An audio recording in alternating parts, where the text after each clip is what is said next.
Joining us now, Senator Tammy Duckworth of Illinois. She is a member of the Senate Armed Services Committee and former Assistant Secretary of the Department of Veteran Affairs. Senator Duckworth is a veteran herself. Thank you, Senator, for being here and taking time for us tonight. I've heard a lot of Americans very concerned about the firing of the Defense Secretary. It's not the Commerce Secretary. It's not some other Department of Government. It's the Defense Secretary. He's talked about there has been talk about the FBI and other intelligence leaders.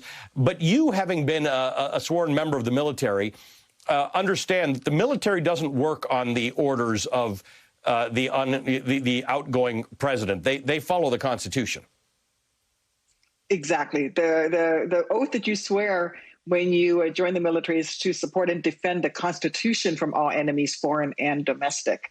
So it's not to carry out the president's orders, it's to defend the Constitution. Now, you're supposed to carry out all lawful orders given to you. And unfortunately, this president, you can't be sure that this particular president will actually give you a lawful order. Now, we do have below the Defense Secretary, we have the Joint Chiefs of Staff, the chair of the Joint Chiefs of Staff, the chiefs themselves of the various military branches, and then the generals who would do anything. And there is no talk amongst anybody of the military doing something to keep Donald Trump either in power or in the White House as he is determined to have lost the election. Right. To the contrary, the military leaders have come out. For example, General Milley has come out and said that there's no role in the military to play in this political transition process.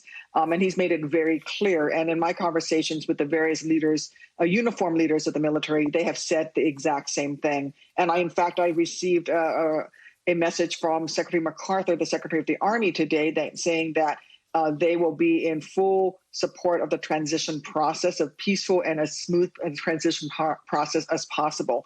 But that said, the President of the United States firing the Defense Secretary this soon after the election, this soon after a major transition, destabilizes our national security. There's no way to get around it. And it's really what is a foolish move on his part to put his own very fragile ego ahead of the well-being and the security of our nation. But it is fragile, and he is doing unusual things. He's tweeting in all caps several times a day. He's talking about how he won the state of Pennsylvania and he won Georgia and Arizona and all this kind of stuff. You are the political leaders of this country. What are you and your colleagues thinking about right now? Because Mitch McConnell continues to sort of entertain the idea that the president's got some validity to some of his lawsuits. There isn't a single lawsuit that's been filed that appears to have merit.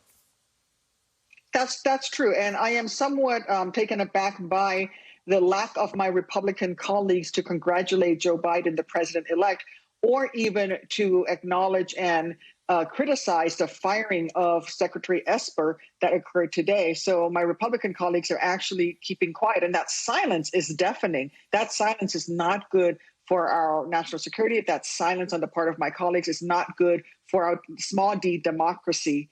And it's really sad that we're at the place right now where they don't recognize the peaceful transition that needs to happen for the well-being of the American people. Don't look out for yourself. Look out for the well-being of the American people. After all, that's what we swore an oath to serve.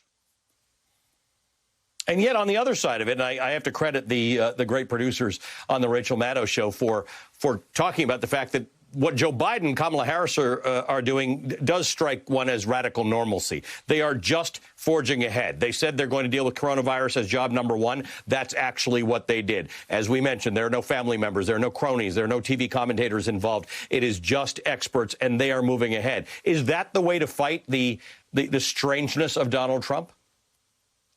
Well, I don't know that it's about fighting the strangeness of Donald Trump, right? It's about serving the American people. And I think that is what President-elect Biden and Vice President-elect Harris is doing. That is, they are putting the well-being of the American people first. And what is the first thing that we need to do? We need to fight this COVID-19 pandemic. We've got to get this thing under control. That's why this was the very first thing that President-elect Biden has put out on the agenda, because that's what the American people said when they voted for him, is that we want you to get this thing under control. And he's looking out for the well-being of all Americans, not just those who voted for him, but every American, by going ahead first and foremost with the health care crisis that we're in right now. Because only after we get this pandemic control will we be able to reopen our economy and do all of the other things that we want to be able to do.